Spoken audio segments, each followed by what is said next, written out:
¿Qué tal, amigos y amigas del canal Iberoamericano? Es un placer saludarlo y por supuesto de todas las televisoras que nos transmiten en México, en Colombia, en Costa Rica, en España, por todas las redes sociales de la Secretaría General Iberoamericana. En fin, es un placer saludarlos a lo largo y ancho de Iberoamérica, muchos países, 22 países que nos pueden ver. Es un placer saludarlos, estamos listos para informarles. También saludo con mucho gusto a Ana Cristina Olvera. Ana Cris, ¿cómo estás?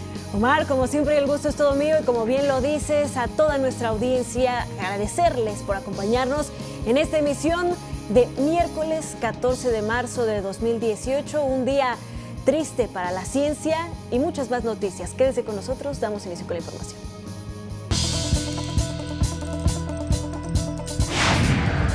Inicia en Brasil el Foro Económico Mundial para América Latina. La Unión Europea refrenda su compromiso para fortalecer sus relaciones con Cuba. En Venezuela, detienen al general Miguel Rodríguez Torres, jefe de inteligencia del expresidente Hugo Chávez. Muere el físico teórico Stephen Hawking. Y en los deportes, 2 equipos mexicanos se despiden de la Liga de Campeones de la CONCACAF. Durante la inauguración del Foro Económico Mundial para América Latina que se realiza en Sao Paulo, el presidente de Brasil, Michel Temer, aseguró que está en contra de todo proteccionismo. We are actually in favor of fully opening our markets, and we're also looking for full openness from foreign markets vis-a-vis Brazil. And that's our stand. And I would say that we are now developing, after 19 years, we're coming to the final conclusion, actually, to reach an agreement between the European Union and Mercosur. El mandatario adelantó que próximamente llamará a su homólogo estadounidense Donald Trump para conversar sobre la decisión de imponer aranceles al acero y al aluminio.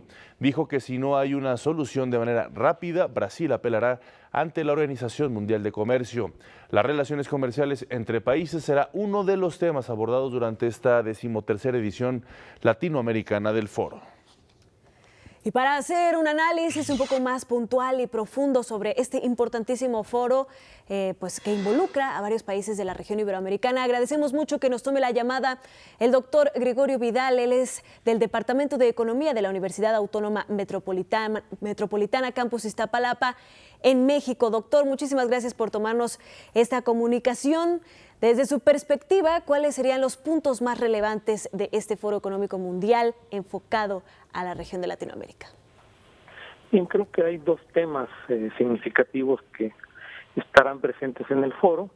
Uno es lo que podríamos llamar las nuevas situaciones globales que tienen que ver con la discusión de proteccionismo y apertura, para simplificarlo de esa manera, que ha puesto sobre la mesa, pues, de manera directa el gobierno estadounidense. Se estará discutiendo, ya el presidente de Brasil aludió al tema, en la propia inauguración del foro. Y lo segundo tiene que ver con el momento que vive América Latina, considerando que es un año relevante en términos de cambios de gobierno, y lo que ha demostrado nuestra región es que los cambios de gobierno involucran también algunos énfasis diferentes en términos de política económica, y por eso se discutirá, y aquí el énfasis es desde la perspectiva del Foro Económico Mundial, que finalmente es la que organiza el foro como tal para América Latina. Me da mucho gusto saludarlo, doctor Gregorio Vidal. El Mercosur ha sido un bloque muy importante que ha venido creciendo, ha aumentado su comercio, no solo entre los países que lo conforman, sino también con otras agrupaciones. Por otro lado está también la Alianza del Pacífico, donde están tratando de consolidar este bloque también importante. Se acaba de firmar el TPP. Desde su perspectiva, ¿cuánto está ayudando este tipo de bloques para el impulso de la economía de la región, sabiendo que ahora la OCDE acaba de dar pues, diagnósticos positivos para varios países de Latinoamérica? Sí, bueno, el papel que están jugando es altamente diferenciado. Por ejemplo, Mercosur, tenemos que reconocer que efectivamente es un bloque que tiene la capacidad de comunicarse con otras regiones en el mundo, que no tienen otros bloques, pero también en esa región gravita muy fuertemente Brasil. Y lo que ha sucedido es que Brasil ha estado mudando Sí. de política económica y ha estado en procesos de cambio en este terreno en los últimos años.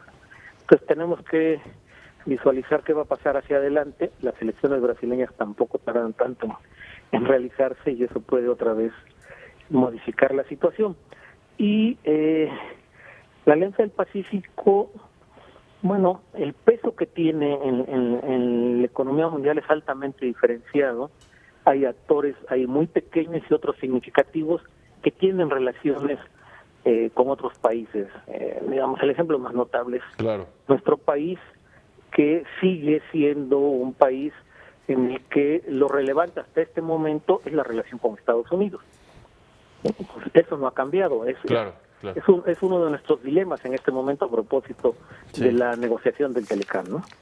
Exactamente, precisamente ahora que toca este punto fundamental, doctor, yo le preguntaría, ante el proteccionismo y pues las medidas que ha tratado de implementar el presidente Donald Trump, algunas veces con éxito, otras veces no todavía, por lo menos, pues podríamos esperar que haya una mayor integración económica de la región latinoamericana. Pues no estoy tan seguro que realmente haya una mayor integración de América Latina. No digo que no sea deseable, pero ¿cómo explico? Hay que identificar quiénes son los actores económicos verdaderos que hacen posible la integración. Y me parece que en el caso de la región latinoamericana tenemos pocos actores económicos relevantes que propicien un proceso de integración efectivo en el conjunto de la región. América Latina sigue dialogando con otras regiones del mundo y privilegia ese diálogo a la integración propia. Eso es lo que están haciendo los actores económicos relevantes. Me refiero, por ejemplo, a grandes empresas que son actores económicos relevantes. Claro. Le agradecemos mucho, doctor, que haya estado con nosotros, doctor Gregorio Vidal de la Universidad Autónoma Metropolitana de México, por darnos este análisis. Se mueven las cosas de forma importante en materia económica en los países, como bien lo dijo, hay cambios de poder, cambios de gobierno, nuevas oposiciones, nuevos liderazgos, nuevos partidos de distintas tendencias que están gobernando América Latina, de tal forma que esto impacta sin duda alguna en el comercio y en las economías. Muchísimas gracias, un fuerte abrazo. Muchas gracias, buena tarde. Hasta luego. En otros asuntos, el presidente de Portugal, Marcelo Rebelo de Sousa, realiza una gira de trabajo por Grecia, donde se reunió con el presidente Prokopis Pavlopoulos. Coincidieron en la necesidad de avanzar en la integración regional y de construir una Europa social y de bienestar. Esto para enfrentar las tendencias ultraderechistas que amenazan al continente. El presidente portugués también visitó un centro de refugiados en Atenas, donde dijo que si Europa no está preparada para ofrecer esperanza a este sector, ya no es Europa. En República Dominicana inició la 73ª reunión entre el Consejo de Cancilleres del Sistema de Integración Centroamericana, SICA, y el Ministerio de Asuntos Exteriores de España. En esta reunión se discutirán estrategias para fortalecer la cooperación entre los países que conforman al organismo y a la nación ibérica. Esto con el objetivo de avanzar en la creación de una región de oportunidades mediante políticas públicas integrales y sostenibles. La unificación regional y los esfuerzos por superar problemáticas comunes como la seguridad, el crimen organizado y el tráfico de drogas también serán los temas centrales de este foro. Y el Parlamento Europeo destacó la buena relación entre Cuba y el bloque continental. Eurodiputados informaron que ambas partes trabajan para fortalecer los lazos bilaterales sobre la base del respeto y el diálogo. La Unión Europea tiene un acuerdo con Cuba y en ese contexto, ese acuerdo lo que hace es abrir relaciones. Europa es un amigo de Cuba y ese amigo de Cuba va a abrir precisamente su democracia y va a abrir sus tecnologías, va a abrir sus economías y sus empresas. Recordemos que en mayo se realizará el primer Consejo Conjunto Unión Europea-Cuba, que será una oportunidad para consolidar e incrementar la cooperación en áreas como energías renovables, agricultura sostenible y cultura. Y en Venezuela fue detenido Miguel Rodríguez Torres. Él es exministro del Interior y está acusado de presuntamente participar en un complot para fracturar a la Fuerza Armada Bolivariana. De acuerdo con el gobierno, quien también fuera jefe de inteligencia del expresidente Hugo Chávez, planificaba acciones criminales que incluían actos armados contra la Constitución. El movimiento Amplio Desafío de Todos, fundado por el exmilitar de 54 años de edad, calificó como arbitraria esta detención. Y en más temas de Colombia, el negociador y dirigente guerrillero del Ejército de Liberación Nacional, Aureliano Carbonell, expresó su confianza en que los diálogos de paz con el gobierno colombiano avancen de forma satisfactoria. Tenemos confianza en el futuro, tenemos confianza en el avance del proceso. Esperamos que el país tenga buenas noticias. Aseguró que en este nuevo ciclo de negociaciones se abordarán 2 puntos: la participación de la sociedad y la búsqueda de un nuevo acuerdo de cese el fuego. En tanto, este miércoles llegó a Quito, Ecuador, la totalidad de la delegación del gobierno colombiano para retomar los diálogos. Vamos ahora hasta los Estados Unidos. Ahí miles de personas salieron a las calles de diferentes ciudades para expresar su rechazo a la violencia generada por las armas y para exigir un mayor control de las mismas, sobre todo niños. Las expresiones se dieron frente a la Casa Blanca en Washington, en Nueva York y por supuesto en Florida. Y es que hoy se cumple un mes de la matanza de Parkland, donde 17 personas fallecieron cuando un joven de solo 19 años de edad disparó en contra de maestros y alumnos en una preparatoria, alumnos de secundaria. De hecho, en diferentes colegios se realizó un paro de labores por 17 minutos para recordar a cada una de las víctimas de esta masacre. Y el mundo de la física está de luto, algo que Ana Cristina había comentado al inicio de este noticiero. A los 76 años de edad murió uno de los íconos en esta materia, el británico Stephen Hawking. Nacido el 8 de enero de 1942 en la ciudad universitaria de Oxford, cerca de Londres, Stephen William Hawking fue un físico teórico, astrofísico, cosmólogo y divulgador científico. Hawking comenzó a estudiar en el University College de Oxford, donde se tituló como matemático y físico en 1962. A los 21 años, le diagnosticaron una forma atípica de esclerosis lateral amiotrófica, una enfermedad que ataca a las neuronas motoras encargadas de controlar los movimientos voluntarios. Contra todo pronóstico, Hawking superó las predicciones que le daban entre 2 y 3 años de vida, aunque sufrió los efectos que progresivamente lo dejaron paralizado y le permitieron comunicarse solo a través de un ordenador que interpretaba sus gestos faciales. A pesar de sus discapacidades físicas y de las progresivas limitaciones impuestas por la enfermedad degenerativa, Stephen fue probablemente el físico más conocido desde los tiempos de Albert Einstein. Muchos de sus trabajos se centraron en unir la relatividad y la teoría cuántica para explicar la creación y el funcionamiento del universo. If we extrapolate back, we find they must have all been on top of each other about 15 billion years ago. This was the Big Bang, the beginning of the universe. But was there anything before the Big Bang? If not, what created the universe? Why did the universe emerge from the Big Bang the way it did? We used to think that the theory of the universe could be divided into 2 parts. First, there were the laws like Maxwell's equations and general relativity that determine the evolution of the universe, given its state over all space at one time. And second, there was the question of the initial state of the universe. Publicó decenas de libros y recibió innumerables premios. Entre las distinciones que le fueron concedidas, Hawking fue honrado con 12 doctorados honoris causa y fue galardonado con la Orden del Imperio Británico, el Premio Príncipe de Asturias de la Concordia, la Medalla Copley en 2006, la Medalla de la Libertad en 2009 y el Premio Fundación BBVA Fronteras del Conocimiento en 2015. Su vida fue llevada a la pantalla grande con la película La Teoría del Todo, que fue nominada a 5 premios Oscar en 2014. Descanse en paz, el científico más brillante de los últimos tiempos. Con información de Axel Meneses, Iberoamérica al Día.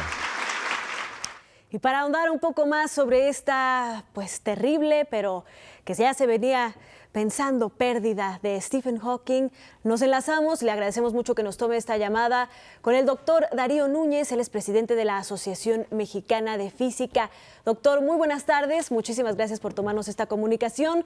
Pues muchas cosas que se quedaron pendientes con Stephen Hawking. ¿Cuál cree usted que fueron las principales aportaciones y pues aquellos proyectos que quedaron truncos, los más importantes? Muy buenas tardes. Muy buenas tardes, Ana y Omar. Muchas gracias por la entrevista, la oportunidad. Sí, pues definitivamente es triste la noticia. Termina una vida de lucha muy intensa. Fue un científico muy notable. Y pues básicamente él se destacó por sus estudios teóricos sobre la estructura de la geometría del espacio-tiempo. De hecho, su libro, no de divulgación, sino por el que lo conocemos los que trabajamos en el área, así se llama, es La estructura del espacio-tiempo. Y es un libro clásico donde todos los que trabajamos con la geometría y las teorías de Einstein se estudia cuál es esta estructura. Ese fue su trabajo, sobre todo más destacado. Se preocupó mucho al tratar de estudiar esta estructura, ver los problemas que llamamos de singularidad, que son aquellos en donde la física muestra una divergencia muy clara, muy notable, y eso lo llevó a tratar de unir los conceptos de relatividad general con los de mecánica cuántica. Claro. Ahí fue donde destacó muchísimo. Me da mucho gusto saludarlo, muy buenas tardes, doctor. Buenas tardes. Se le compara, no sé si de buena forma o mala forma, con Albert Einstein, pero muchos dicen que Stephen Hawking era un hombre teórico que no llegó a comprobar muchas de sus teorías, a diferencia de Albert Einstein. No obstante, pues, está reconocido como uno de los físicos más importantes pues, de todos los tiempos. En ese sentido, ¿cómo podemos diferenciar entre lo teórico y lo comprobable? Sí, o sea, definitivamente no es un físico como que revolucionó a nivel de Albert Einstein, ¿no? O Galileo, en el sentido de que ellos fueron pues personas que definitivamente cambiaron la estructura de toda una teoría, de toda una área y de la física completa. Eso es la gran labor de lo que hizo Albert Einstein, o el método científico que metió Galileo, o la descripción que da Newton. En el caso de Stephen Hawking, él se redujo más a un tema más puntual sobre la estructura misma del espacio-tiempo. Y en ese sentido, pues hablaba de escalas y de distancias que no son observables por el momento.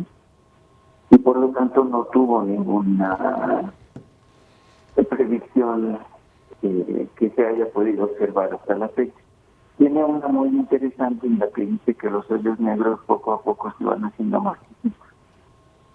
Ese es el efecto de evaporación de hoyos negros, que sí es debido a los estudios de Hawking. Sin embargo, no se ha podido medir esa evaporación. Doctor, lo que sí hizo Stephen Hawking fue conjuntar la investigación con la divulgación de la ciencia. ¿Usted cree que quedaron a deberle el Nobel o simplemente pues trascendió en este aspecto un poco más de la divulgación y de permear en la sociedad en general? Sí, a mí me parece que sí fue un científico muy notable, fue muy notable la lucha que tuvo en contra de la enfermedad que ya mencionaron. Y no, en el sentido del Nobel, bueno, no en cuanto a que el Nobel se da básicamente por descubrimientos medibles. Entonces ahí no había que deber porque no lo tuvo ese descubrimiento, pero sí trabajó mucho en la parte de divulgación, escribió los libros que se han conocido por mucha gente, y sí es una labor realmente notable la que hizo, es una pérdida desde que haya muerto. Aunque, pues como ya lo mencionó usted, sí no era algo que sorprenda. Muy bien, pues muchísimas gracias, doctor, por tomarnos esta comunicación y ayudarnos a entender un poco mejor la trascendencia de este personaje que pues finalmente dejó de existir en la Tierra en su cuerpo físico. Muchísimas gracias, le mandamos un fuerte abrazo. Igualmente, descanso en paz, Stephen Hawking. Gracias. Así es, gracias. Pues ahí está esta palabra, importante opinión de un físico que valora desde una perspectiva mucho más cercana de lo que fue la relevancia de Stephen Hawking. Que en paz descanse. Es tiempo de la colaboración de la Asociación de las Televisiones Educativas y Culturales Iberoamericanas, ATEI.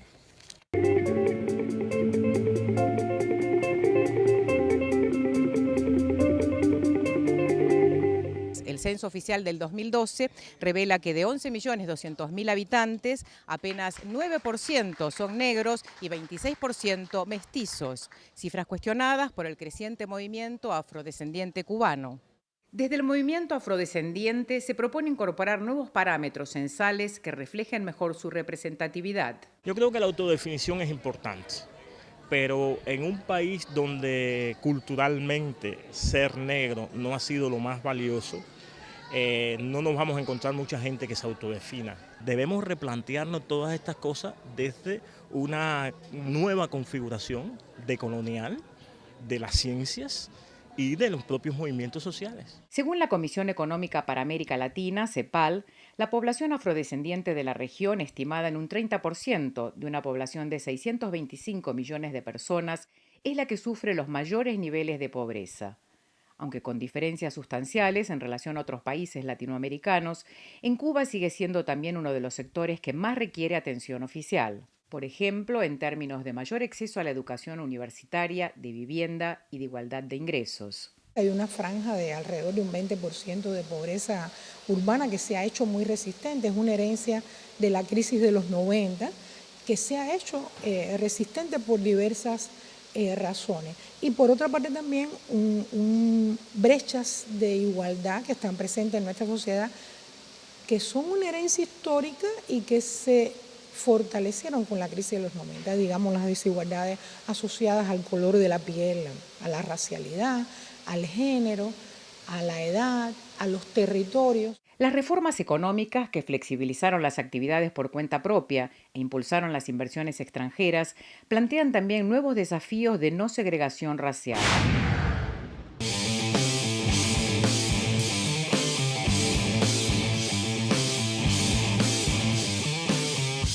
Está listo nuestro compañero Jorge Rubio, que nos tiene como siempre lo más relevante de los deportes. Jorge, bienvenido. Gracias, Ana. Omar, qué gusto saludarlos, amigos de Iberoamérica al Día. Duelo 100% iberoamericano. El argentino Juan Martín del Potro se enfrentó al español David Ferrer. Esto en la tercera ronda de Indian Wells, el Masters 1000, y lo venció en 2 sets por parciales de 6-4 y 7-6. Su compatriota Leonardo Mayer dejó en el camino al japonés Taro Daniel por 6-4, 6-1, mientras que el europeo Feliciano López eliminó al norteamericano Jack Sock por 7-6, 4-6 y 6-4. Y hace unos momentos Xiong Xiong derrotó 6-1, 6-3 a Pablo Cuevas, esto en la cuarta ronda.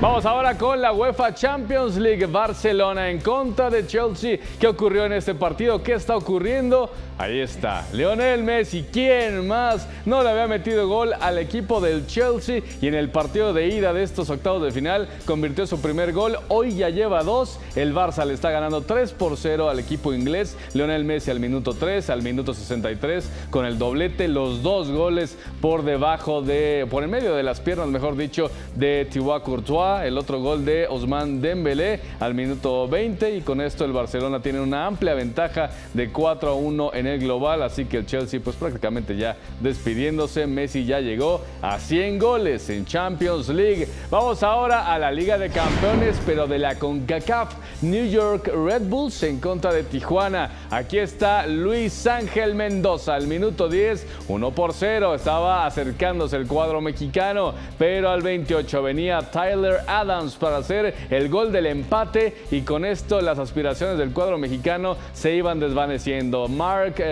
Satkowski al minuto 70, el 2-1, y Alejandro Romero Gamarra al 76 con el 3-1 global. 5-1, Xolos eliminado. El equipo estadounidense de New York avanza a semifinales. Tigres en contra de Toronto. México contra Estados Unidos también. Aquí está Rafael Carioca es para el otro lado. Carioca el brasileño al 64 con el autogol. Ganaba Toronto 1-0. El chileno Eduardo Vargas con el 1-1 al 73. El golazo de Sebastián Giovinco. 2-1 ganaba el cuadro visitante. Los canadienses, pero venía el francés André Pierre Guignac a hacer el gol del empate. Esto al minuto 84 y al 93 le daban la vuelta. 3-2 gana Tigres. El global 4-4, pero los goles de visita hacen que los canadienses avancen y los mexicanos se quedan eliminados, así que ni Tigres ni Tijuana lograron su pase. Esta noche concluyen los cuartos de final y en unas horas tendremos los nombres de los 4 invitados a las semifinales de la Liga de Campeones de CONCACAF. A las 20 horas del centro de México,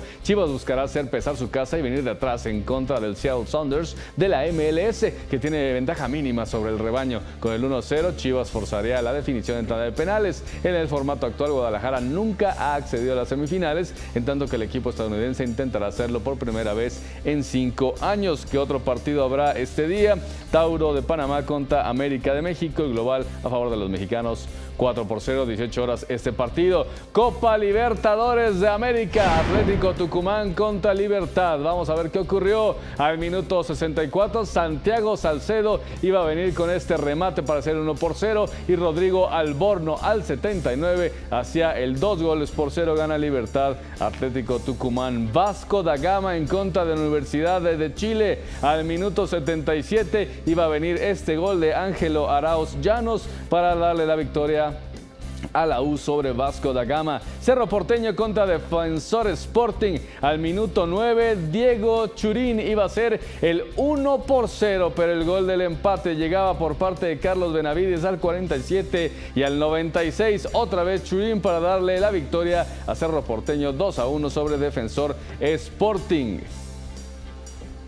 La selección femenil mexicana de hockey sobre pasto puso en riesgo su clasificación a los Juegos Olímpicos de la Juventud Buenos Aires 2018 tras caer 6-1 ante su similar de Argentina en el Campeonato Panamericano de la especialidad que se disputa en Guadalajara. En el segundo duelo del día, México derrotó 5-0 a Jamaica, pero está obligado a ganar hoy a Uruguay para avanzar a la siguiente fase. En la tabla de posiciones, Argentina va a la cabeza con 12 unidades, seguida de Uruguay y México, ambos con 9 puntos, pero mejor diferencia de goles a favor de las charrúas. Paraguay, Jamaica y Guatemala contemplan la tabla. Por su parte, el equipo varonil mexicano ya avanzó a semifinales. Hasta aquí la información, nos vemos mañana. Regreso con ustedes, soy Mariana Cristina.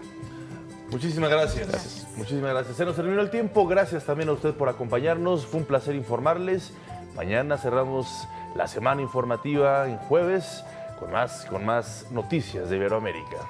Así es, Omar, y este miércoles nos despedimos con música del compositor peruano Lucho Quequesama y esto que se titula Camino al Carnaval.